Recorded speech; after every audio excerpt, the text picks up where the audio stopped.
Le mythe de la virilité. Histoire de la virilité. La virilité est-elle l'avenir de l'homme? Distinguer masculinité et virilité. Pouvoir et virilité. Masculinité, la virilité exacerbée. La virilité, histoire du sexe fort. La virilité, les fleurs du mal. Amour, virilité, banditisme. Les errances de l'honneur et de l'héroïsme. La virilité, le troisième sexe du baron de Charbus. Et j'en passe. Sont autant d'émissions sur France Culture, il y en a eu 34 depuis 2016, dévolues à la question qui nous occupe.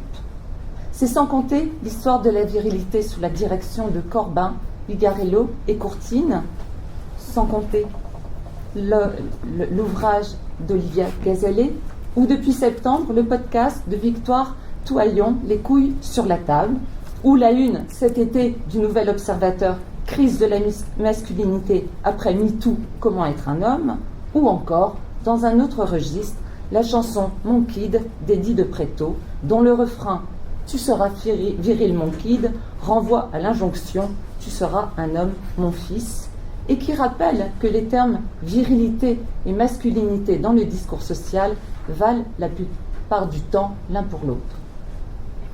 Il faudrait donc être de très mauvaise foi pour ne pas voir là, si ce n'est un phénomène, du moins l'émergence d'un sujet, non pas nouveau, mais qui semblait jusqu'il y a peu de temps ne pas poser problème, voire faisait consensus. Et pourtant, un regard attentif révèle que la virilité, si elle s'affiche avec ostentation, s'exprime de manière affirmative, c'est peut-être bien parce qu'elle semble toujours potentiellement menacée.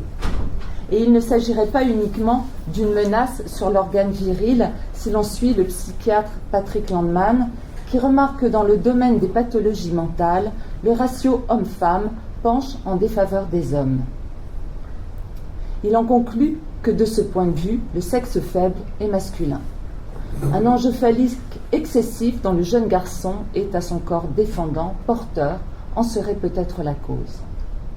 Constamment contraints de faire la preuve de leur masculinité, souvent réduits à un nombre limité de caractères et de valeurs supposées les consacrer en tant qu'hommes, ces derniers tentent de répondre tant bien que mal aux injonctions qu'imposent les stéréotypes de la virilité. D'ailleurs, est-ce que le premier geste de la domination ne se logerait-il pas justement dans le refus de poser la question de la virilité et de la remettre en question ? Il semble que la littérature se pose la question depuis pas mal de temps, elle qui a fait de ces injonctions un matériau romanesque.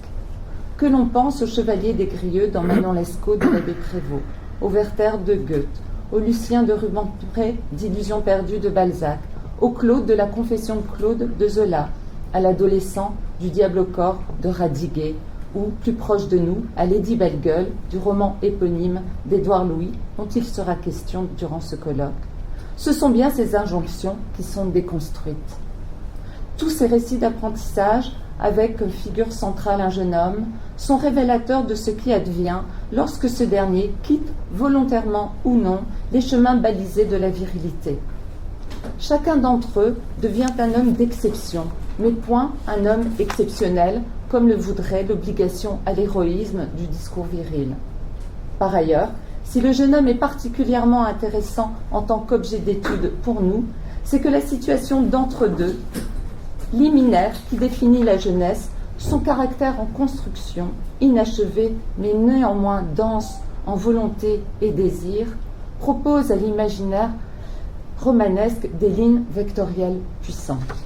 La figure du jeune homme oblige également les romanciers à penser leur présent.